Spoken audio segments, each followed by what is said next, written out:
would like to begin by acknowledging the traditional custodians of the land on which I live and work, the Gundungurra land and people. I pay my respects to their elders, past, present, and emerging, and extend that respect to all Aboriginal and Torres Strait Islander people. I also want to acknowledge the traditional custodians of the lands on which you, our listeners, are joining us from today. I recognise the deep connection that First Nations people have to this land, their enduring culture, and their commitment to the preservation and care for their country. This land was never ceded, and it always was and always will be Aboriginal land. Hey there, and welcome to Beyond the Surface, the podcast where we explore the stories of people who have survived religious trauma, left high control or cult communities, and are deconstructing their faith.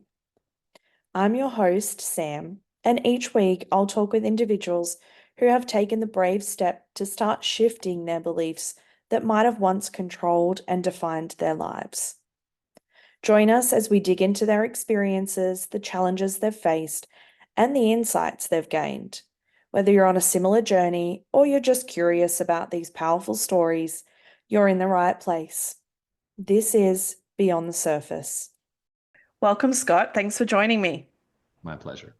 I like to start these episodes by asking people where in the world you are, and I suspect there is going to be a weird clash between where you are and the voice that everybody is hearing. But where in the world are you? I tend to skip around the planet a little bit more than the average person. So I'm right now living in Aotearoa in Otatahi, Christchurch in New Zealand. And I've been based here for the last 5 months. I'll be leaving soon, but I love this place. It's been an incredible summer in the Southern Hemisphere. First time living down here, but I'm from Northern USA near the Canadian border in Wisconsin. Mm-hmm. Where are you headed to after New Zealand? Back to my home world, actually, and I haven't lived there for 25 years. Right. But I've visited a couple times in the last couple decades, like once every 5 or 10 years. But yeah, I'll be going back to visit family. I've a grandparent who's passed and one who's like hanging on, so some visiting. Right. Okay. Which ties into the story, actually. It's not just trying to be heavy. Yes, no, absolutely. I love it. So I pretty much start all of these episodes with a very vague question, which typically lets the conversation go in, 101 different directions. But where does your story start? Oh, wow. Okay. I would say my grandparents of note, I just mentioned joining a religious cult, for what they thought were good reasons in their retirement. And then that influencing my dad, and then influencing us as kids back in the late 80s, early 90s. And maybe when it comes down to the movie I made about indie rockers who are cult escape artists from that community. My story probably starts in being an indie rock band and playing in those spaces from a pretty young age and writing a couple albums, and then finding out that there's actually interesting and kind of cool people in the cult who are also musicians that were with like, oh, I could like lean into that part of the cult. And eventually make a movie about that. Yes. Okay. So in case people want to go and watch it before listening to the rest of this episode about your story and want some context, what is Witness Underground? Witness Underground is a rockumentary, has 3 parts, basically exploring a community inside of a cult through the lens of indie musicians and indie filmmakers. And then what changed that like tragically like dissolved and exploded that scene in a negative way. It was across 5 states for about 17 years, and has an incredible archive of music. They're very talented non-Christian, like secular artists in a religious cult, and then what music they made about successfully navigating cult mind control to kind of point a finger at the problem, and also this transformative life-changing experience that they went through. Amazing. And I mean, we've thrown around the word cult. We've not actually specified who we're talking about here, but for clarity, we are talking about the Jehovah's Witness. Right. And so I'm curious what it was like for you growing up in that environment. Well, it started with an indoctrination course, which is real weird as a kid. Instead of like playing games or playing with my siblings or like watching TV or cartoons or Legos, which I did all of those things, but also here wear these headphones and this, Walkman and like push play and then follow in this text only book and like try to Mm. answer the question and the answer is, sentence three in every paragraph. And it's just like ongoing. Like there's someone made a piece of art in Australia, Sarah Riches. It's a beautiful piece of art. She makes tons of cool stuff, but it's like putting a cassette tape into your forehead, like your Oh, head's the Walkman, as like a part of to like create a piece of beautiful art that like exemplifies that moment. yeah. Um, but yeah, lots of strange navigation because I my mom didn't join, so we had family that were like Methodist, Lutheran, non-denominational Christian, and lots of friends that we had access to throughout our whole lives, me and my siblings. So we kind of had quite a balanced view. It was like, oh, this is actually the real extreme group over here, not our family. And like it's like constantly this tension of trying to have a foot in two worlds and Mm. not really sure what's real because everyone's saying something else, something completely conflicting is real. So in a way, it was kind of a balanced way of having an being influenced by a cult, where a Mm. lot of people, most people are either like they joined it as an adult or they were raised in it from birth with like no external influences Mm. aside from like, the PG movies you're allowed to watch or the pop music on, top 40 hit radio that you're allowed to listen to. Yeah. Um, I mean, I hear you say balanced, and I go, for a kid, I'm thinking also confusing though, like to have mum believing this one thing and then dad believing this other thing, and having that sort of like very indoctrinated perspective of you have to believe this, and this is the only right thing to believe. That's yeah, confusing, as well very as, confusing. balanced from, I guess, heavy indoctrination, but confusing nonetheless.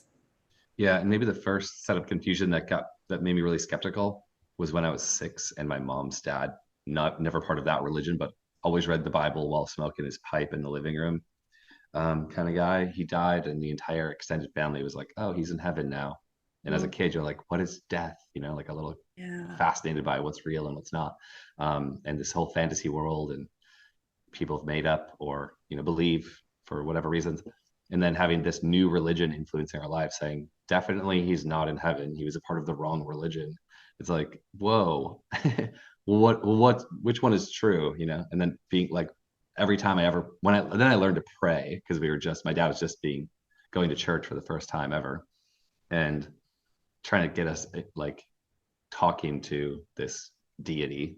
And all of the prayers for like a year were like, why won't you let like my grandpa into heaven? Yeah. God, I want a plus one for Yeah. grandpa. Like, make it happen. What the hell? Like Yeah. with anger, like frustration that he's this unjust being Mm. who only likes certain people and hates everyone else. Yeah. And ultimately, that's their main one of their main ideologies is like you have to be part of this religion. And even then, there's no guarantee because like we don't even trust each other. Hmm. I mean, all of the confusion, but also the purity of just like a 6, 7-year-old just going like, why? Like this doesn't make any sense. Like if there's this wonderful place and we get to go there, why would he not get to go there also? Like it's both heartbreaking and also immensely pure of like the brain capacity of a 6, 7-year-old. Yeah. Also, like existential crisis Yeah. inducing. Like, okay, death is already enough to handle, but not knowing, like having everyone basically fight about it, fight Yes. about what's happening after. Yeah. It's a little bit too much to handle for a kid, I think. Oh, absolutely. I mean, I have a pretty big gripe with, I guess, kids, like particularly young kids, and even, preteen, sort of early teen ages, having to make eternal life choices about like giving their life to whatever deity it is in that religion. But Yeah. the brain capacity and developmental stages at that point is just, you can barely see the end of the week, let alone the end of eternity. So Right. it's just like from a cognitive perspective, it's just not possible. And yet it's happening every day. I'm curious what it was like and whether it was a different experience for you as someone who uh, was not born in this community, but essentially was a convert to this community. And were you treated differently because of that? Oh, actually, yeah. There's a thing like the witnesses will they'll treat new members with a classic manipulative tactic called love bombing. Mm, So they won't tell you all the details. They'll only bring up the positive things, yeah. and they'll give you like lots of leeway when you're first involved. And I think my mom was onto that pretty quickly, which is why she kind of never really joined because like, oh, as long as you're going to treat people that way in this Yeah. position, I'll just stay right there in that position. Then I don't have to do all the Hmm. commitments because I see these other people getting treated differently. And like, she was this kind of like by action a guide to us without ever saying like, here's how you navigate this world. It's like just do what she's doing. Like don't take it too seriously. Um, which is strange. It's really quite odd. But yeah, I think my parents were also just like quite bad at it because they were learning how to indoctrinate their kids, but like they didn't know. They never tried to do that before. They never talked about before this religion talked about God or spirituality or life, in an afterlife. Mm, Um, so like, and they were busy with five kids for like our whole childhood. So like they were barely able to do it themselves, let alone like take it super seriously. Um, So we got treated with a lot of lenience, I think, compared to anyone else in the religion. And mm, also, we had like a really chill congregation, and like the leadership of the congregation is different in every group of people in every part of the world. yeah. Um, and there's like some roaming person they call a circuit overseer, like Mm, an overlord, who takes control of like 10 to 20 different congregations, and he's like there to like see how the leadership is handling their group of people, hmm 50 to like 150 people, depending on the building in the town, or whatever. And at one point, everyone in this local church congregation were like taken out by that ever changing person who roams around and making decisions. He does like a different church every week, basically, in that religion. And anyway, he wiped out the leadership and installed all new leaders from different near like hour away different congregations. And those group of guys were like way strict, way more by the book, and they were there to clean up the mess that this, according to the corporation, that this original group had created of leniency. So there was a point where it was like, whoa, this is not the religion I grew up around. What is happening? And they didn't know what to do with me because I was like in a punk band. I didn't have any Jehovah's Witness friends that were my age. I was only hanging out with like skateboarders and snowboarders and making music videos and documentary stuff in high school and like causing mayhem and yeah, like running a TV show with like normal high school kids of all different persuasions, Yeah. Pentecostal, Lutheran, Catholic, atheists, et cetera, et cetera, et cetera. It was great, but they were shocked. They're like, you can't make a punk rock album. And I was like, 3 months later, I was like, hey, I made it. Here's a copy. Enjoy. Yeah. Oh, I mean, we sort of laugh, but it's also not super fun to not fit the mold, right? Like in Yeah. some ways, it's hard to be that person who is seen as rebellious or like breaking away in whatever form. That also is often met with resistance and that sort of thing. So what was that like for Yeah, you? there's a lot of social punishments that they hand out. Like you're not Yeah. allowed to hang out with people. The leaders will encourage everyone else in the congregation to not spend time with people if they're breaking the Mm, rules or bending the rules or having a brazen attitude. Or I mean, I was self-indoctrinating with like punk rock at the same time and mm, skateboarding culture, which like leans like real anarchist. And yeah. and taking that seriously because I felt like that was the guiding light and that was honest. Whereas like the religion was like hmm always being fake and like trying to sell people immortality, all you have to pay with your soul, your whole life as a slave. Um, Mm, and there's some aspect of like you get these social rewards if you toe the line in the religion. And it's very public and they make a scene about it. Like they announce you to everyone. They're now doing this responsibility. So you can now respect them more. And then mm, if you get demoted, they'll also announce that like this person's no longer serving as the literature counter attendant, or this person's no longer, moving the microphones around during our Q&A session. It's like it's still a job. Like I don't want to work more. I already have to do homework. yeah. Um, Yeah. But then people on the outside, all my like friends in high school in my hometown, they're like, who's this guy who's like, he's like in a cult and he never will go to your birthday? Like he's missing all the important parties and like moments. And it's like, well, because he's in a cult. And it's like, well, so that my normal friends won't accept me because I'm in this weird religion. And I Mm. feel like I have to toe a line to like that identity because I like have a gun to my head because Jesus will murder me if I don't obey. Well, in the church, they don't accept me because I'm not obedient enough. I'm like brazenly, you know, going to the after school hangout to play video games with my friends, or I'm having, I'm playing music with people that are unsavory characters that are slated for eternal genocide. And you can't be Yeah. hanging out with people like that. So like I wasn't accepted in the church and I wasn't really accepted in my normal friend groups. I'm like, joining shit sucks is what I grew up with Yeah. that mentality. Go independent because no one will ever belonging doesn't work. Mm. It's still affecting me to this day, I think. Yeah, I think, I mean, well, belonging is just like one of the greatest human needs that often is the reason why we land in these communities in the first Yeah. place. Yeah. But I think, you're sort of touching on something that I think a lot of people typically forget about, which is that isolation doesn't just come once you leave that community or you break away from that.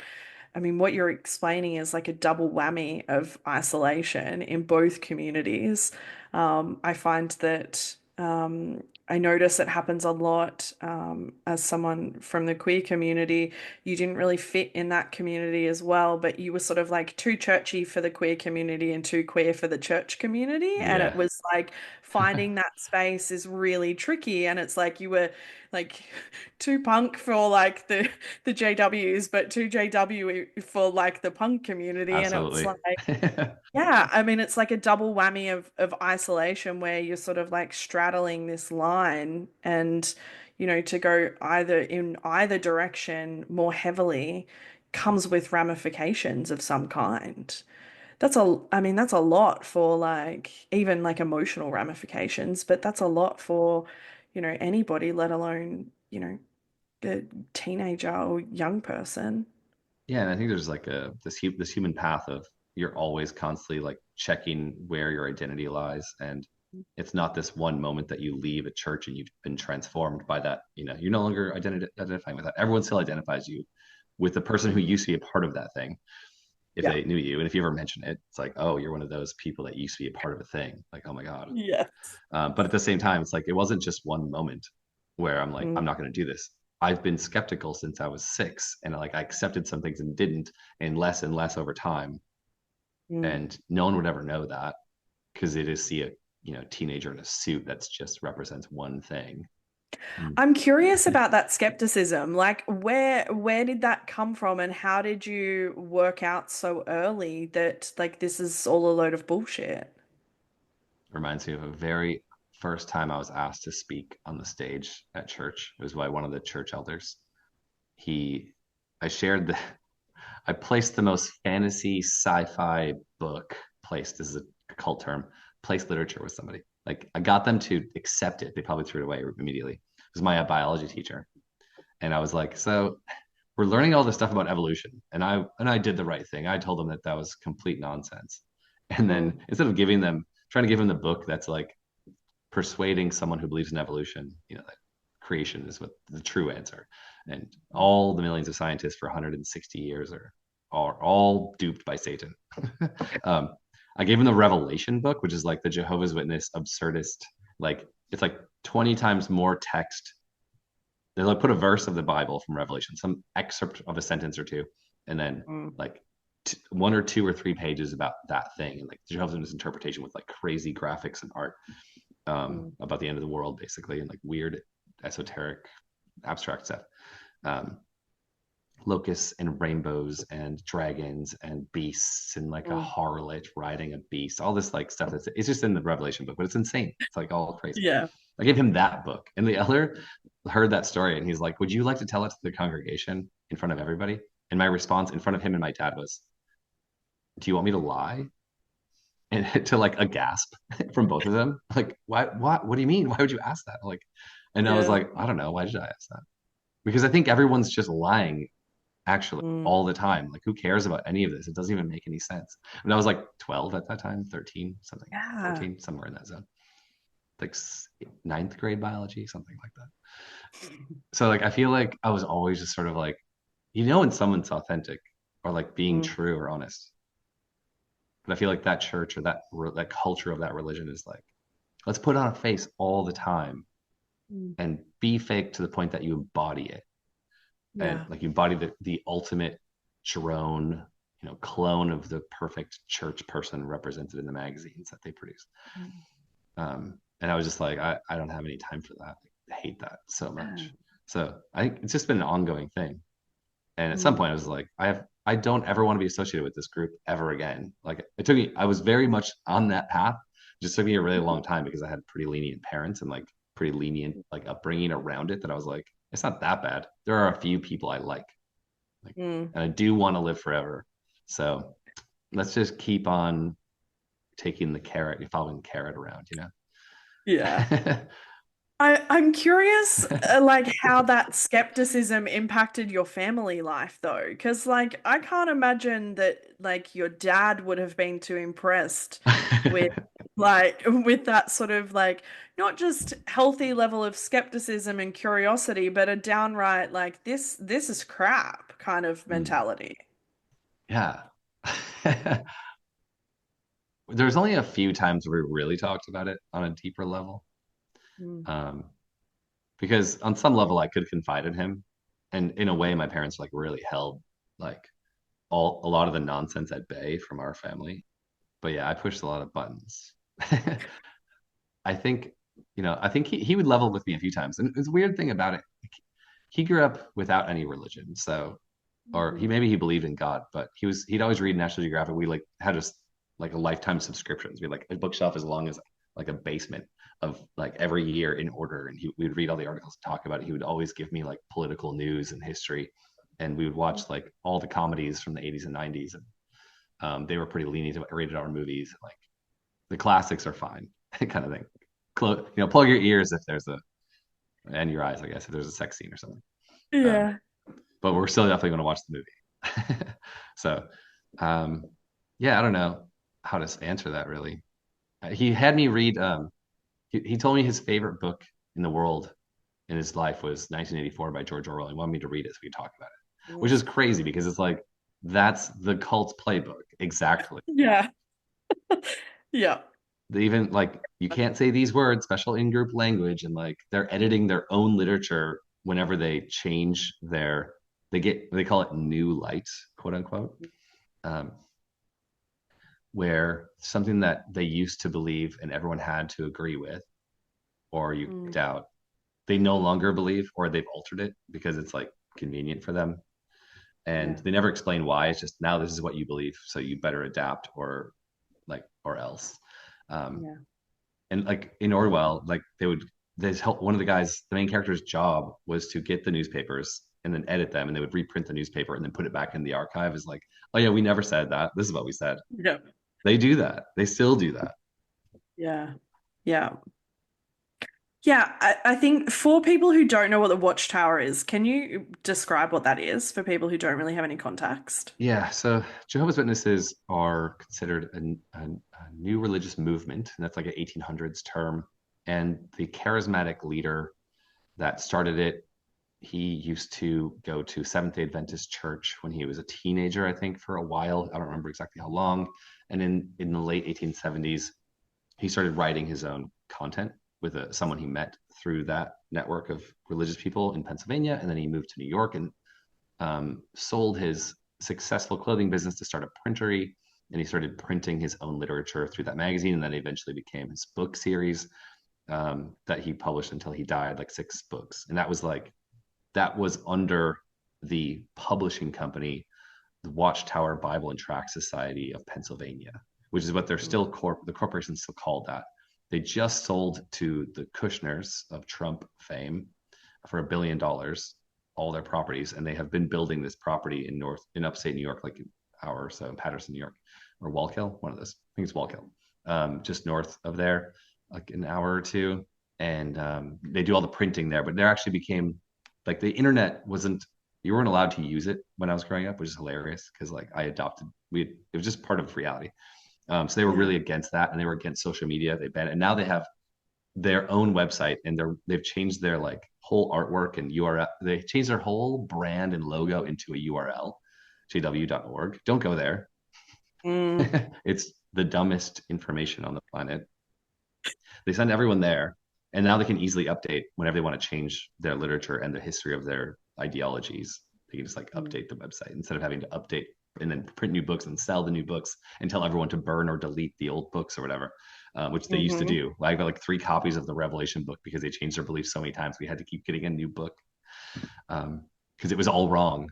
The Yeah. true religion was wrong so many Mm-hmm. times. But yeah, Mm-hmm. Watchtower prints all the literature, and that is their main form of like money making because all the Yeah. members, 8 million ish members, who knows what the real number is, buy it. It's Mm. down donation basis, but they buy it. And then they have a real estate business. And it's all underneath this Watchtower Corporation. And now they're starting to do like commercial real estate. And they've been selling congregations whenever they need to fund like a litigation against them that they've lost. They have to pay hush Yeah. money out to a victim of abuse of various kinds. Mm. So they've been selling. My home congregation got sold like 9 to 12 years ago, something. And everyone has to travel like hours to like to go to church now, but they needed the money. But now they're buying all this real estate in New York and other places to like fund their multi-billion-dollar operation. They're one of the richest companies in New York. Mm. They're like Scientology in that case, but they're Yeah. more global, and they have more poor people, so they have to like scale the proselytizing to get more Yeah. poor people to donate money.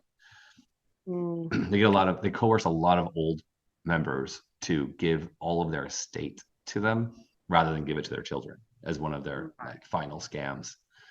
Mm. Yeah, I mean, there is like a significant amount of financial exploitation. When did you realize all of that? Like, when did you start to notice? Were you out by that point that you started to notice all of that? No, I met a friend in Minneapolis when I moved there, and the movie Witness Underground doesn't have me in it really. It chronicles a group of artists. But when I moved to Minneapolis in 2003, pretty quickly I met this guy who's also a witness, but he's on like we got along because we were kind of like we're on the edge of it, and Hmm. not to promote alcoholism, but we were drinking and hanging out and having a lot of fun. And he had some we became good friends through this and traveled to Europe for a few months together and like ended up living together for a while. He he's like, check out this website.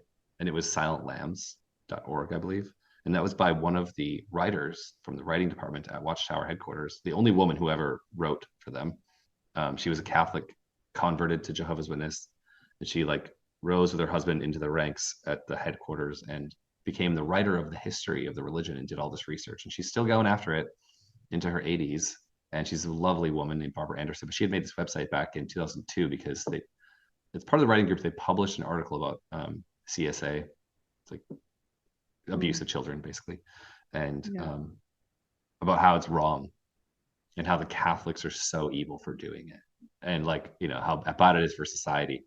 And they got thousands and thousands of personal letters of active Jehovah's Witness members saying that was such an upsetting article to read because the problem is rampant in their own congregation. And it came from many, many, many countries and Mm. many, many perspectives over the course of decades. And Yeah. and a lot of the people that were being they had all reported and nothing had ever been done. So like these victims are facing their abuser every day for years because that's the only path to live forever. And so anyway, she got these flood of letters and ended up having to like quit being a Jehovah's Witness. And they made a website. I think she did it all on the sly for a while there because she wanted to leak as an insider. And she made Mm. this website. So my friend was like, "Holy shit, did you see this?" And it was like, "Oh, I believe that. I've had multiple victims approach me as a safe space because they saw me as enough of a outsider somehow Mm. that they could trust me." And I felt, good about that. I guess at the time, but I didn't know what to do with that information as a teenager. And Yeah. then, um, but so it's like, oh yeah, that's believable. What are we going to do about it? Oh, I have no idea. I'm barely in this religion. I don't know how to do it. I'm like, she's doing it. She's doing the work. And it's just Mm. like, oh, yeah, okay. It's not just my congregation or the neighboring ones that I heard rumors about and, whispers about from different people. It's actually a rampant systemic problem in this particular religion. Yeah. So that was, you know, still a few years before I actually like finally cut ties. Um, Mm. yeah. So it's kind of an ongoing, like it's all the stuff just like stacks up. Someone calls it Yeah. like an analogy of like the bookshelf behind you. It's like more and more weight on the thing until it finally collapses. But like you're aware of all this stuff kind of or it's in the back of your mind. It's like building up and then it's just like I'm not, this is absurd. Like how many Yeah. problems do I have to ignore before to to gain, personal salvation? Like Yeah. this can't be Yeah. the group that's gonna get it. They're horrible. Yeah. I mean, I'm wondering, like you sort of just said that like you're hearing these stories of harm that's being done and you're hearing them as a teenager. What is what does like teenage Scott do with that? Like what did you do with that, hearing it? We can't trust anybody. Like that person Yeah. can trust it in me because they need to offload this idea. They need someone else to know. Yeah. But like I don't know I don't know the perpetrator. Yeah. They may have not. I don't think they revealed who it was to me at the time. Mm. Like they're keeping the identity of that person secret because that perpetrator the perpetrator knows that this victim's the only one who knows. So if it leaks Mm. out anyway, then they would know exactly who said it, right? So they're trying to protect themselves, but they need to tell someone that this is happening. And then it's like, Mm. well, fuck, now I know that thing's happening, but Yeah. who is it? It's like a great mystery to figure out. Um, and I think I would just like my big outlet, and I think that's the subtext of the Witness Underground film is like all of our outlet was playing music, and we weren't particularly singing about. We were not definitely not singing about God or faith or Christianity or this religion.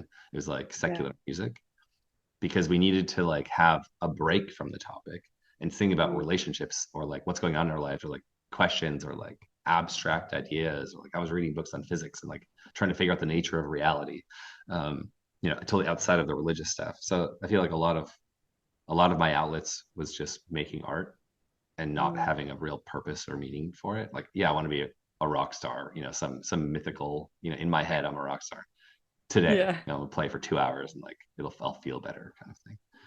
Yeah. Maybe I'll make an album with my friends because I found a cool riff, like it wasn't too deep to be honest, but it probably was like a coding, Mm. like I don't know, I wasn't even like coding language, but like I definitely wasn't singing about that topic. It's like so heavy, you need to have a break from it. Mm. Yeah, I mean, I'm even like we know how constructive, how effective, how helpful creative expression is for like regulating our nervous system and processing stuff. So it's super unsurprising to me that even without lyrics or anything attached to the music, that even just the expression of music would have been a source of comfort and escapism Yeah. almost for you during that period of time.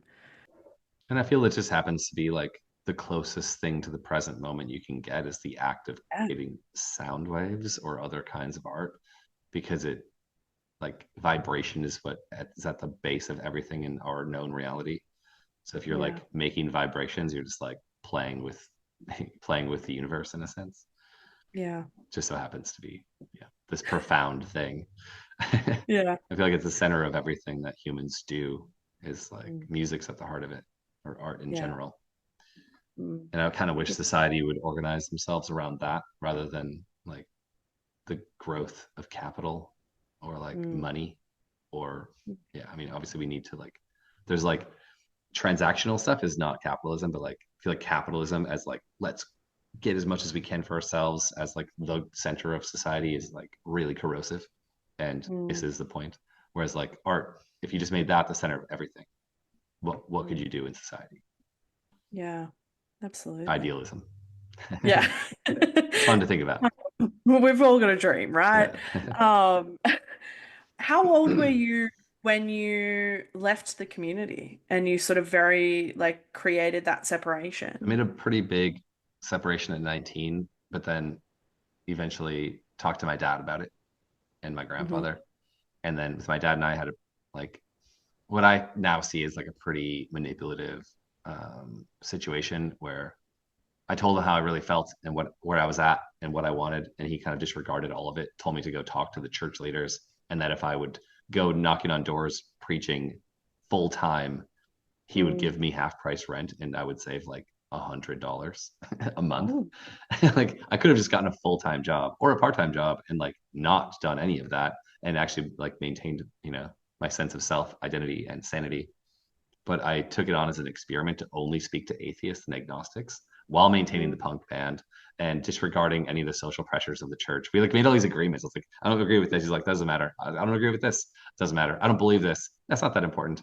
I don't want to listen to these new church leaders. That don't. It's not that important. You don't need them at all. Like, in fact, forget that the congregation exists. Like we had this like we like made a list of compromises, and then I was like, so I can live in the music studio, this extra house. This is like this funny like scenario of my life where I was like, okay, so if all of the things I just listed don't matter, and all you want me to do is talk to people, but I can decide on who I talk to, and I only talk to atheists, what would that look like? So I did that for a few months, and like I learned a lot from atheists because I did that actually, and yeah, and also I talked to people like I did it alone. I didn't do it with like two by two, like knocking on doors. I did it yeah, alone mostly. So I was like, I was asking people like, do you ever have like a transformative moment in your life that you can't explain? And like, I got these alien stories, I got abduction stories, I got demons, angels, God himself, beings from beyond the dead, and like all positive. And I was like, wow, it's really fascinating to hear other people talk about this, like these other realms that they think are real or they've experienced something about. Because all the Jehovah's Witnesses talk about is how scared they are of the yeah, afterlife, how scared they are of angelic or demonic beings or God or Jesus. And like it's just a fear, fear, fear, fear, fear. This is the mm, way that you die. This is the way that, yeah, yeah, you get corrupted by the evil spirits of the universe. mm, So that was almost, in a way, it was like a healthy experiment. Like, I don't trust any of this. I don't believe a lot of it, but let me lean in even deeper on my own yeah. terms. So I did that for like another 8 years. Oh my It's way too goodness. long. I don't recommend any of that. That fucked up a Yeah. lot of my adult life, to be honest. I expected you to say something like, I did that for like 6 months. But in those 8 years, I did my own band. I joined Mm, my whole hometown band again. We made an album. We toured around. I made my own album with those guys backing my stuff. Recorded that, and then I invited Jehovah's Witnesses to be my backing band. And that was interesting because I didn't know any Jehovah's Witness artists really. So I found some, and I was like, "You guys want to play together?" And then we did a bunch of like summer graduation parties and stuff. And then I moved to Minneapolis, and I was like, "Oh, a whole city is so refreshing. I can decide who my friends are. I don't have to just deal with like these are the prescribed group of humans you're allowed to hang out." So I was like, mm, okay, and this, multi-congregation super city for me at the time of Minneapolis. I was like, I can choose to hang out with only musicians, and holy shit, there's like 500 of them. That's a lot of humans. There's this whole mhm. scene, and they're playing shows every weekend. And they've made like 14 albums, and like this is awesome. This is so fun. So I started dabbling with them and partying with them, and it was sort of like our college experience, analog, if you will, even though like witnesses aren't allowed to go to college. And then I also went to college and went to camera school, photography and digital media. I use film and digital. It's like a transition. And then I moved to Florida for a hot minute and like took pictures of alligators and on a canoe and like went real into the wild. And then I moved to Ecuador and I learned how to surf by infiltrating Jehovah's Witness surfers on the beach in Ecuador for half a year. Then I moved to live in Seattle and then I lived in Colorado. And then I left the religion. And then I traveled for 6 months with my then girlfriend, who also left the religion with me. So like those 8 years were like pretty full of like good experiences and like really interesting ones. I read a lot of books, went to a lot of punk shows. You said at the beginning of the episode that you moved around a lot. You were not kidding. Yeah, that's just the beginning. Then after those Yeah. experiences, I like really took that seriously. I'm in my 8th year living abroad. Yeah. Okay. So, like, if that 8 years was, great and made wonderful connections, all of that sort of thing, what happened at the end of the 8 years for you to go, fuck this, I'm out completely? Well, the very specific moment was me sitting, I was speaking Spanish by that point because I'd lived in Ecuador and then Mm, I joined a Spanish congregation to keep religion interesting. It's like, well, if it's boring as hell, I might as well be doing the boring stuff in another language to keep my brain working. mm, So I did that and that was interesting. I was in a Spanish church congregation in Colorado and some guy wasn't a bad guy, but he was, coerced to give a speech about homosexuality and he just like leaned hard into like what's going to happen to these people who are sinning, this very specific group and a very specific way of sinning that is like more evil for some reason than any other sin in God's eyes. So how he's going to kill them and why they deserve it. I was looking around the room, like I've had so many gay friends already as a Jehovah's Witness, which is pretty rare, but there's a lot actually, just like any other part of society, but they're having to keep it all a secret. Um, Yeah. and some have confided in me where how they felt about that, and then some have left religion for those reasons. And Mm, this is like, I can't believe like this is just a hate speech, like, and mm, everyone here is like nodding along, like, oh my God, I'm in a cult. And I mm, had kind of obviously known some of that, but I was just like, this is fucked. I have to. I can't handle this. And I just like got up, mm. um, and I left. I was like, I'm never ever entering this building again. And I never did. I never went back to church again because of that. Yeah. But it was like there's already a lot of other stuff, going on Yeah. that I had like deconstructed for those 8 years. I've been deconstructing since I was 6. I think the indoctrination and Yes. deconstruction were like constant ebb and flow, to be honest. But that was the ultimate final end. And if you watch the Yeah. movie, the main character, Ryan Sutter, he Mm, describes like his shocking like spiral of like using understanding logical fallacies and critical thinking, where he like unwound some specific like thread he was pulling on. He unwound it and it like crumbled the house of cards that is their worldview so yeah. profoundly. And in my real like ideological deconstruction wasn't a homophobic Mm, thing from that one moment. Um, that was just like this is just wrong. This is like not humanist, as a yeah. church that like spins a pretty big story about how loving they are. It's like having an openly hate speech being a part Yeah. of their dogma forever, and having it said like that. But my thing was more about like the history that they were also sharing about world, like global history. One of the specific ones in the movie we talk about is the Garden of Eden, and or sorry, Noah's Ark. How Mm, how there is no evidence at all for that Gilgamesh biblical Noah's Ark. They're the same story. Um, yeah. being like there's no evidence on the planet for that having happened the way it is written, Yeah. and when it is written, when is it is supposed to have happened. It's like completely absurd. There's absolutely nothing that proves that. Anyway, Mm, so that was like the more logical thing. Is like, oh, they're lying straight up, and they're forcing us to believe this absurd allegory. yeah. Um, a Was lot this to it. the first was this the first time that you had started using the language of cult? I didn't even start using that language for quite a long time, to be honest. And I think a lot of people go through these stages. Well, I never looked on the internet to find out what the internet said about this religion until like I was out of it for like at least 8 years. Yeah. So way into my like mid 30s. And I was like, is people on the internet Yeah. talking about this? Am I alone here? Like there has to be other people who left. Obviously I knew there were, but like, did anyone Yeah. write anything on the internet about it? Holy shit, there's so much since the 80s. Like the beginning Mm, of the internet was flooded with like pointing out like their lies basically. yeah. Yeah. There's then like a passing of the torch of like activism to help people on like unindoctrinate themselves through reading and videos. It's just constantly going every generation of people. I mean, usually at this point, I ask people what it was like for them to unravel all of that indoctrination now that they're out, except that you were unraveling it from like the age of 6. And so I'm curious what that was like for someone who was not necessarily as heavily wound up Hmm. and having like a personal, intimate faith as well. So what did that look like for you? I think it was about trying to figure out what's real. So I was Mm, seeking lots and lots of other sources that were outside of the religion. And one of those paths, like I was reading, like I was saying earlier about physics, like mm, supersymmetry, string theory. I think there was one that was going for a while called M theory. And then I started reading a witness friend, he bought me The End of Faith by Sam Harris, just because like you hate religion, like you're supposed to as a Jehovah's Witness. You should read this book.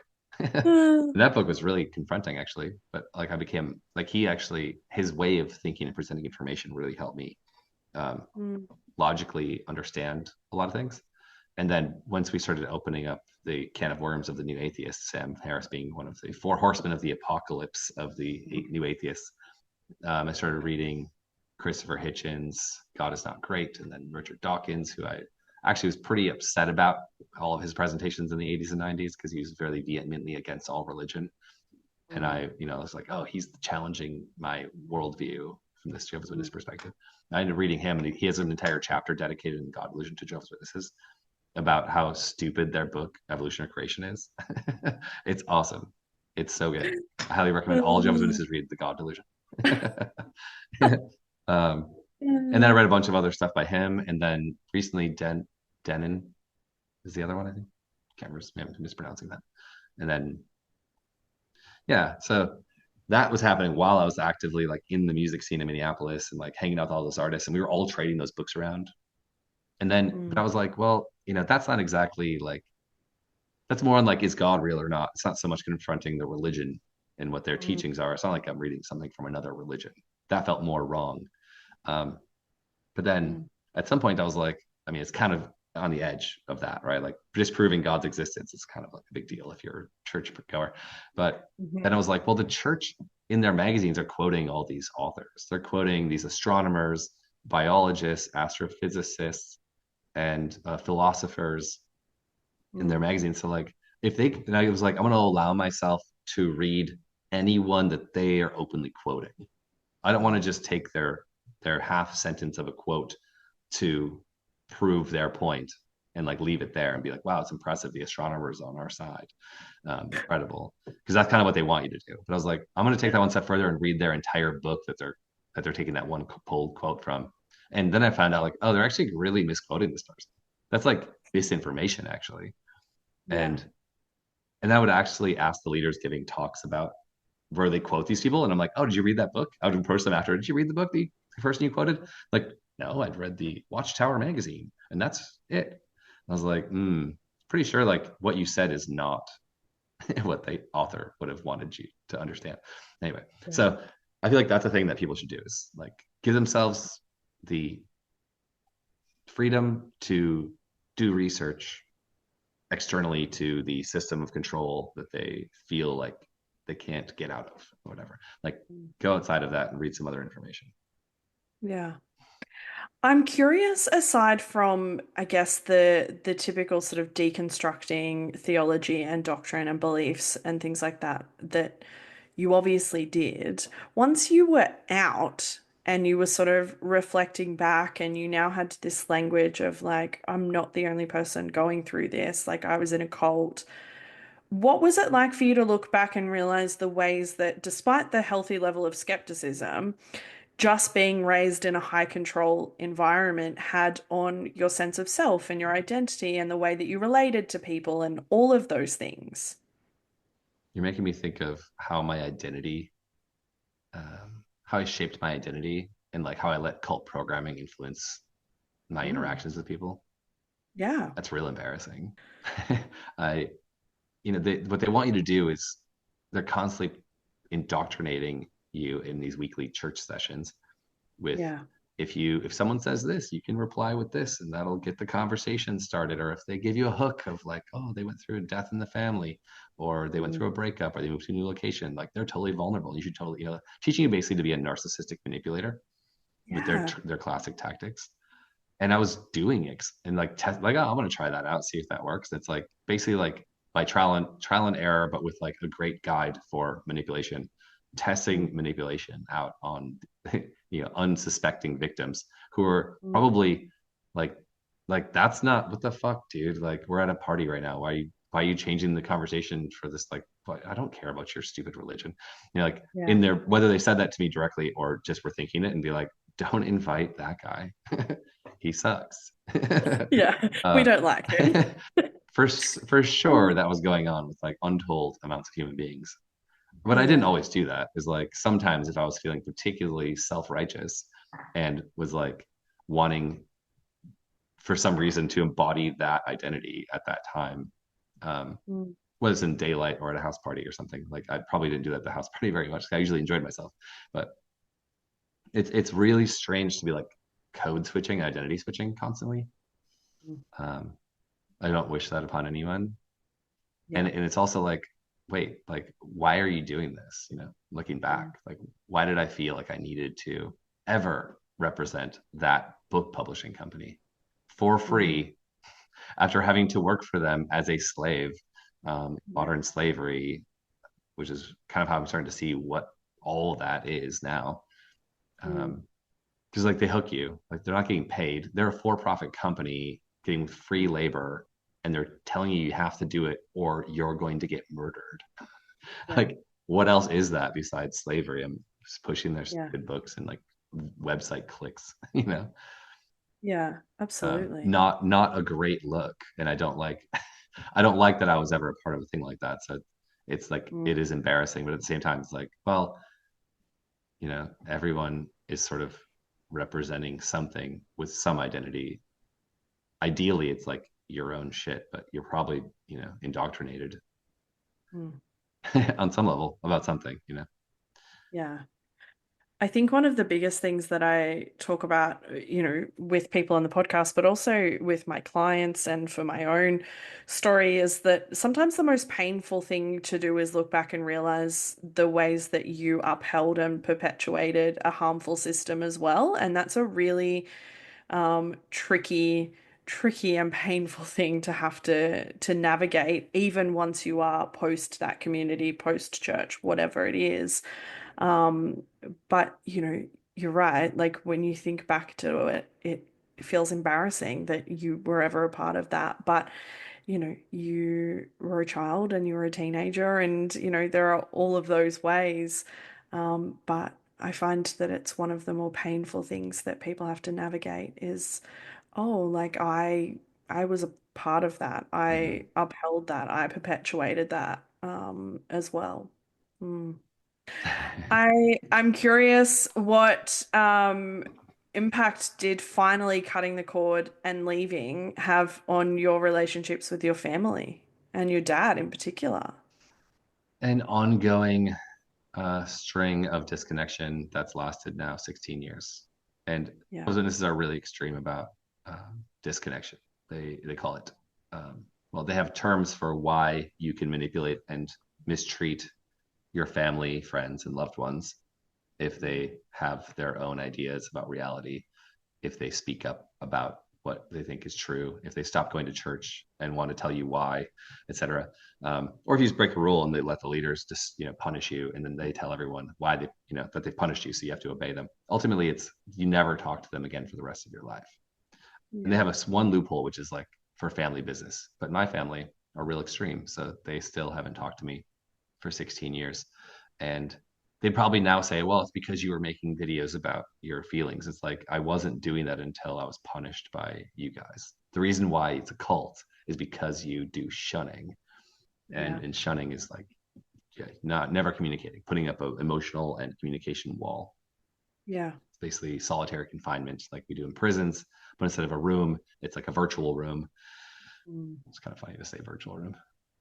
We got a chat room. Like, you're not allowed to be in my space digitally, Yeah. or no phone calls.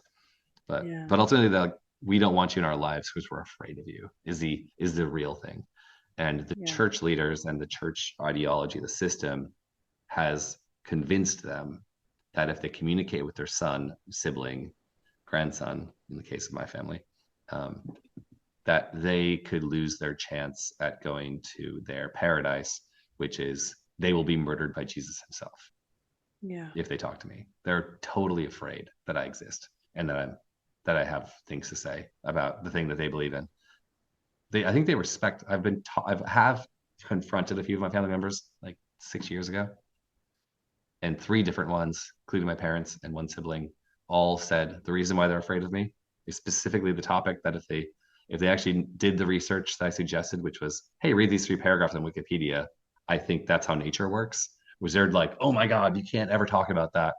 Like they're like, if I Mm. read those three paragraphs, I know that I'll like lose my entire faith. So like that thing bothers them, and they're like, we respect you. Like we think you're really smart. but we know that if we listen to you, we'll lose our whole community of friends, and we'll be mistreated by the rest of our family the way we've treated you, and we feel like shit about it. I was like, wow, okay, it's like a lot of steps that you've thought through Yeah. of this already. You don't want me in your life. It's like that sucks, but it's like I understand that you're holding up this facade and it's really important to you. Yeah. So, I mean, like, I know that a significant portion of listeners and other people that I've had on the podcast have experienced some form of shunning or excommunication or something like that. How do you personally cope with that? well, I can't change it. I've realized that it takes two people to have a relationship. Mm. So wanting a relationship with someone who specifically doesn't want one, it won't work. So like it's just like leaving yourself up for disappointment. If you want it, you like an expectation that's at a high level, like you'll never get there because the other person won't participate. Yeah. So it's sad because it's sort of like I went through the stages of mourning, grief, um, to those relationships that don't exist anymore. I'm glad that they did exist at some point in the past. I can like find the good in that. But at the same time, it's like it's almost worse than death because they're choosing it, continuously choosing it. I'm not choosing Yeah. it. I'm just living my life. Just they're choosing to not be in it on purpose, and they keep on making the decision, and that sucks. Like almost more. Like death is like impersonal. It just Mm. happened, and you have to deal with the results of that finality. And they're like, no, I don't want you in my life today either. Mm. Fuck you is Yeah. a really shitty thing. Like they plan family reunions that I see because they post on social media openly. Like, look, our entire family got together, and I've never been invited to one of those. Yeah. And it's like but there were years where I was up until a point, and then they're like, Mm. we ignore that that person's real. So Mm. like that's really shitty to see. Yeah. And to the point that like in the movie we make a pretty big point about they're so fucked up and evil about it that like Mm. even when it comes to the loophole that their church makes, like official family business includes actual financial business or Mm. relationship stuff or death or marriages, and they Mm. have made sure that I'm not included in any of those things to the point that none of them would respond to my message with, I heard from some random stranger on the internet that our grandmothers died. Can you please confirm whether or not that's true? Like a yes or no question. No response Yeah. from a single one of those people in my family. I wrote to all of them. I had to find out from a second person who I didn't know existed on the internet also wrote me like to say their condolences or whatever. That was like a few weeks ago, so it's pretty raw. But like Yeah. the movie talks about that a lot through another person's story about how horrible they mistreat people, even in such a solemn and like a coming together type of occasion as a death in the family. They will Mm. use that opportunity to like basically throw mud in the face of anyone who like thinks that they deserve to know that it happened or deserves to be able to go to the wake or the funeral or to mourn without their bullshit layered on top of it. They Yeah. can't help themselves but like be angry that someone who disagrees with their beliefs about life and the afterlife or religion or God could even exist in their presence. Like they're so like they're despicable, Yeah. actually. And it's this really fucked up reverse notion where you're not actually doing anything wrong. They're the ones doing all of the wrong things and doing like all of the mistreatment and the harm, but you're the one that is supposedly in the wrong. I feel like I've heard you talk maybe on another podcast about wanting to go to a sibling's wedding Mm. and not being allowed and that sort of thing. And yet, like you're just wanting to peacefully show up, celebrate an event for someone, but you're made out to be the villain. You're made Mm. out to be the bad guy in the story, but you're not actually perpetuating any harm. And it's like this weird, I mean, it's obviously very strategic, but it's also weird and awful notion where, um, like the villain is not actually the villain at all. Yeah. I'm just like the long lost brother who's trying to show up for his family despite their hatred. Yeah. And ultimately, like I've had a couple people, like one person actually, one person, no, two people, two members of my family, one through marriage and one through blood, write me privately to say that I'm starting a hate group against Jehovah's Witnesses. And I'm like, I'm making a piece of art that very balanced talks about how Yeah. I have been put into their hate group and how they have been actively doing hatred towards me specifically, but like it's not me. It's like millions of people are going through this from this one specific reason or religion. And it's not the only religion like this, but like Mm. they're specifically trying to do Darvo, which is Yeah. deny, accuse, and then reverse victim offensive offender roles. And Yeah. so like somehow I'm creating a hate group. I'm the one being mistreated by them, but they're so wrapped up in the twisted like rationalizations that they've been taught are the way to think about things because they were told how to do it by their Mm. leaders. Like they're the bad guys, like treat them poorly. Um, we're persecution complex, that's what's going on. They have a persecution complex. Somehow my existence, my very existence, or any words that I might say are attack on Mm. their their fragile view of reality. And they're so afraid of me poking the pin into the balloon and having it explode that they have Mm. to then do horrible things to make sure I can't get the pin anywhere near their balloon, which is just like, have you read Wikipedia on that topic? Like you're just reading all this like self-reinforcing information. It's not research. And Yeah. like that's too much. Like, oh my God, I did, Mm. what is it called? A confirmation bias. I try to figure Confirmation. out if the thing that my religion teaches is true by typing in exactly the way they said it into the internet. And I found out that Mhm. religion's right. It's like, that's not research. Try to find out what the opposition says about the idea, like any other different way of seeing it. Yeah, absolutely. I mean, okay, so like you have this perspective where you are supposedly this person with immense power, which go you, right, to create this like, That's a nice way you of know, saying it. hate group against a whole denomination and religion.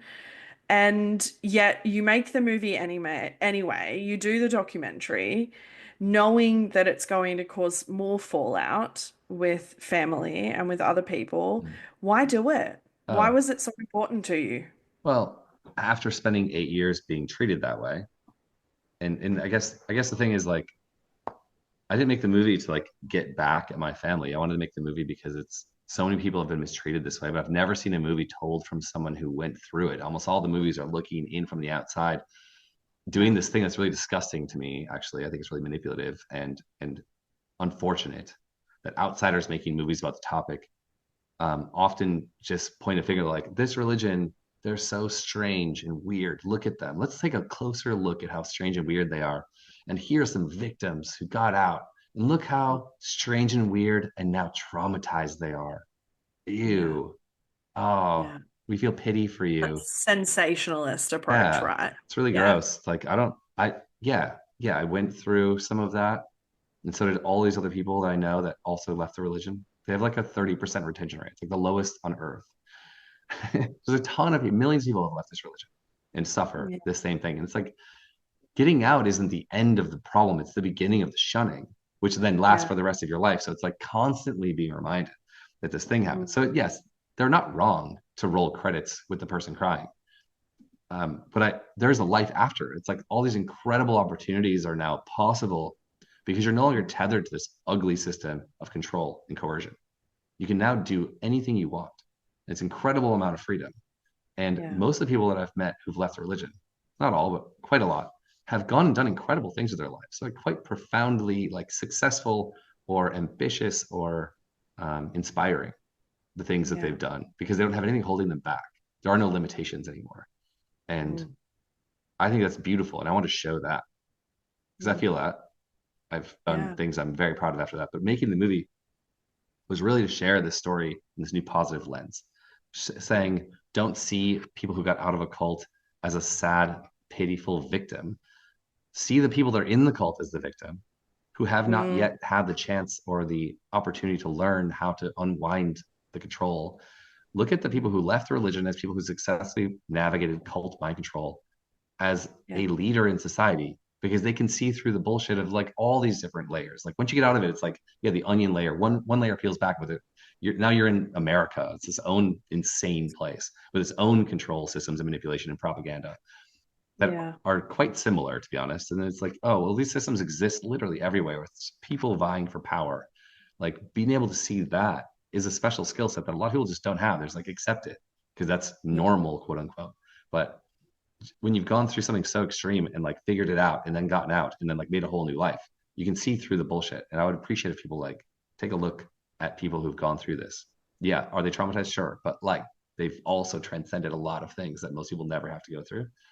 And Yeah. maybe we could use people that can understand, in America, for it's a great example right now what's going on. There's always something going on, but right now it's really insane. Yeah. That like maybe this problem exists in your life too, Mm. and with people that you love also, and that you might have some disconnection through your family members and friends and community because of someone being manipulated by propaganda or Yeah. control in some way. I think that idea of there is life after was one of the few reasons why I started this podcast, which was that, like, yes, I wanted people to not feel like they were the only people going through whatever experience they were going through, that there was always going to be one or, 100 other people going through it alongside of them. But I also wanted people to be able to hear that there is good still, that there is life still, and that there is healing and Mm. hope and wholeness still. And yeah, that might come through a shit ton of work, but it's still possible, and it's still there still is the ability for that after leaving whatever group you have left. Yeah. Which leads me to one of my favorite questions to ask that I ask most people, which is present day, what brings you joy and peace? Well, I found that I do really enjoy working on inventions. That's one thing. Mm. So I do electrical engineering design. I took a side path during the last economic recession, went back to school, and I've Hmm. worked on some pretty cool neuroscience projects, pushing tech to its furthest levels with latest physics. That's been really Hmm. cool. And some rocket design and spacecraft you know, things, innovations, and I like that. But then on a more personal level, what I always come back to is filmmaking. I started doing that as a teenager in high school with our documentary project program. And I went to school Yeah. again with that. And then this film, basically I used to play music. So like I got back into music when I went to Vietnam for 5 years. We didn't even talk about that. Made a movie there after 5 years of like focused work in documentary and music videos. I made a film called Hanoi Mixtape. And that was sort of like, I'm just having fun. I'm co-creating with all these other artists and I'm enjoying it for the sake of doing it, but also then there's this beautiful thing that happens out of it. Like now there's a documentary that like encapsulates a community and a time, and it doesn't Yeah. exist anymore. Like there's a lot of those people moved out of the country, and those bands don't exist, and people have kids, etc. Life goes on, and then I made this thing with Witness Underground that was like a deep look into this really important topic to me. Mm. And now I'm living in an art collective. That movie brought me to New Zealand to show the international premiere, and I've been living in this art collective, being introduced to like some of the top artists in the region. And each one of them, I'm asking because I don't want to rush into another documentary. I definitely don't want to make another film alone. Looking for a team of people, but it's definitely a slow process. But find myself shooting and playing with visual arts again, and that's when I'm doing that, I know I'm like in the right spot, kind of thing, because I'm Mm. like enjoying the process. And anyway, I've been asking all these artists like, what's a story worth telling? Mm. And usually, since they're artists, I'm like, what's the story worth telling when it comes to music and art in New Zealand? Because I'm in New Zealand at the moment. And they've been Yeah. giving me really great ideas that I would never have known if I just looking from the outside. So it's like deep, like Mm. kings of the underground, been going at it for 15, 20 years. And like they're so embedded and they know everybody. And I'm like, what's the story we're telling? They know what a story we're telling is.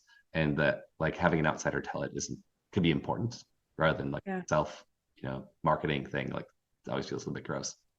Yeah. Um, so like to have someone outside be like, oh, I recognize that that's legit cool. Like let's talk about making it. We can interview you. You don't have to do self promotion. Let's get a team behind this, get some funding behind it from the arts department. Like I'm like exploring these new ideas. I have like 6 different ones that we're kind of like I'm making poster art for and like putting together like a funding package. Like it feels good to like represent the thing I said I want at the beginning, which is like have art at the center of society. I feel like that's important.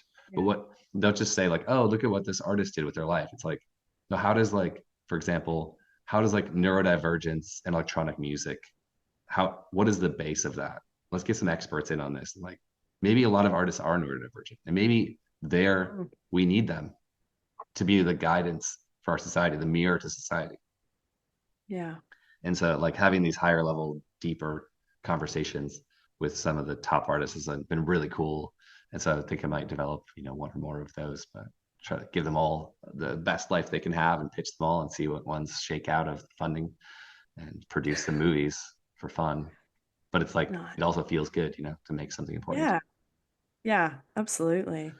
And okay. So, I have two more questions. The first question is, where is your sense of spirituality and belief and religion now? It's been changing a lot lately. So when I Mm. left the religion, like that day, I was thinking when I walked out and never went back, I was like, fuck, I'm an atheist. Like all these cult members. This is really embarrassing. Can't believe I got here. Like I Hmm. woke up to that, but I was like, I know the path I took to get here, but holy shit. Yeah. um, so being an atheist was like, oh, it's a bit of an adjustment. I had to read a bunch of books. Like, what does that even mean exactly? Like, wait, I need to learn about like the history of what everyone else has been saying for hundreds of years about, the real course of history for like life on the planet and the Yeah. origin of it. Um, and it was really nice to have atheism, like materialist atheism, like only what can be studied is real. Let's stay there for a while. All spiritual conversations, gods, deities, angels, demons, um, afterlife, past lives, all that's complete bullshit. Like that's where I Mm. needed to be. And then it's like, okay, things that actually affect my life or seem worth exploring, I'm going to add those in on a case by case basis. And now I'm, 16 years later from the day I walked out of that church to now, I've had a lot of psychedelic experiences that were pretty profound. It sort of went from like, okay, consciousness can't be explained by literally any science, but Yeah. we're all experiencing it and we're probably not the only ones. And then like Mm. mushrooms were basically like showing me like everything that's alive is for sure conscious, maybe to different degrees or something. But like I don't know, but like I feel so connected. So that was like Yeah. the start. And then I listened to like Duncan Trussell, the comedian, this guy. He's like the most Mm. abstract human on. He's such a funny person, but he's always like bringing up esoteric topics in a way that's like really fun and playful and insane. I mean, he did Midnight Gospel with Netflix, Right. just to give some idea context. But he said something recently, well, like a few years ago, probably, but it was like the rocks are conscious. Like the rocks are conscious. Come on, like the whole universe is made out of like void or rocks. Like there, you think that's conscious? That's insane. But then I've since had more experiences where I'm like, well, if we're really made out of dust Mm. and like all the material that makes up our body is made out of stuff that used to be a mountain mixed with Mm. water, then basically our ancestors are mountains. Like if our ancestors are mountains, then fuck, maybe they are conscious. We should talk to the mountain. For sure the trees are conscious. I'm definitely going to talk to them. Yeah. Yeah. So like I've definitely like taken a ride with what's real. Yeah. And I feel like everything's ultimately interconnected. Like the Mm. space between you and me is still stuff and Mm. molecules and electrons. And at the base of every atom is still vibrations. And like Yeah. they're all interacting and bumping into each other. And we're like transmitting audio sound waves through a digital device, crossing like it's insane what all of this is. And it's all interconnected. So I feel like what is my spirituality now? It's well, I think a lot of things are well, maybe everything anyone's ever thought might be real is probably real in some sense. When it comes to the esoteric and unexplainable and consciousness, Yeah. Mm. I believe telepathy is possible. I've Mm. experienced this. It's very strange. I've had an experience where I was remote viewing something in real time. Like Mm. that was profound to me. Made me question my reality a little bit. So if like play space isn't real, you can like actually be somewhere else. Your consciousness can Yeah. be somewhere else detached from your body. Then like did I go through am I like is there an Einstein Rosen bridge to that place? Like a portal? Anyway, so I think about all this stuff constantly and it's like it's Yeah. there are no answers. I can't be conclusively like sure about anything, Yeah. which I think is why Yeah. it's more probable that that's real because the thing I had to do as a Jehovah's Witness and I hear Mormons always doing is like I know it's true. My confidence is the thing that you should understand is true. And therefore, God's real. My God's real. This book is, I know it's real. It's like, that's the fact that you're so overly confident shows me that's probably complete bullshit. You should have to sell it that hard. Yeah, absolutely. I think if you're far more focused on the answer than the question, we've got an issue. Yeah. That's a great way to say it. Yeah. Okay. I finish all of my episodes by wanting to give some encouragement, I guess, to listeners. So I am going to twist it a little bit in terms of what would you say to someone who has just left the Jehovah's Witness community? What would you say to them? They have no idea what they're doing. They've just left, been kicked out, whatever that situation is. But what would you say to them? The hack that I've heard so many people say that worked really well for them is you've just been like punished, and you'll be continuously punished and reminded of who's punishing you if you stay in the same place. So you can reverse the feeling of having the rug pulled out from underneath you with loss of innocence, family, connection, church, faith, God, by just relocating to like the next town over, or the next city or state or country. Might as well go wild if you're changing location and go to the most crazy place you can imagine, and then rebuild yourself there. And people are awesome everywhere. Like, you've been taught to be afraid of people everywhere outside of your community, but people are literally awesome everywhere, and hospitable and kind and curious. So you can actually make a life literally anywhere, and none of it will be easy, but it will all be like if a vastly improved situation than staying in your local area, really where you'll be reminded of all of the difficult things that you've grown up with and the past. And also there's people knocking on your door trying to manipulate you, or trying to get you to come back, to use their horrible language. Like, don't go back. Don't like crawl back and be punished and get sucked back into their gross situation of manipulation. Just forge your own life by changing your location, and do something that actually drives you and your curiosity. I love that. I mean, relocating, I think, is one of the greatest forms of agency. So I love that. I think it's a great idea. It's also probably the most practical piece of encouragement and advice that anybody has given on this podcast.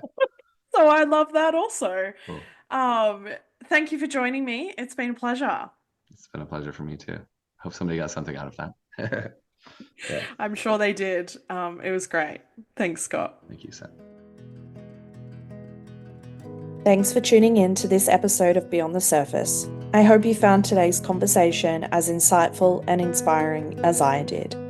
If you enjoyed the episode, be sure to subscribe, leave a review, and share it with others who might benefit from these stories. Stay connected with us on social media for updates and more content. I love connecting with all of you. Remember, no matter where you are in your journey, you're not alone. Until next time, keep exploring, keep questioning, and keep moving forward. Take care.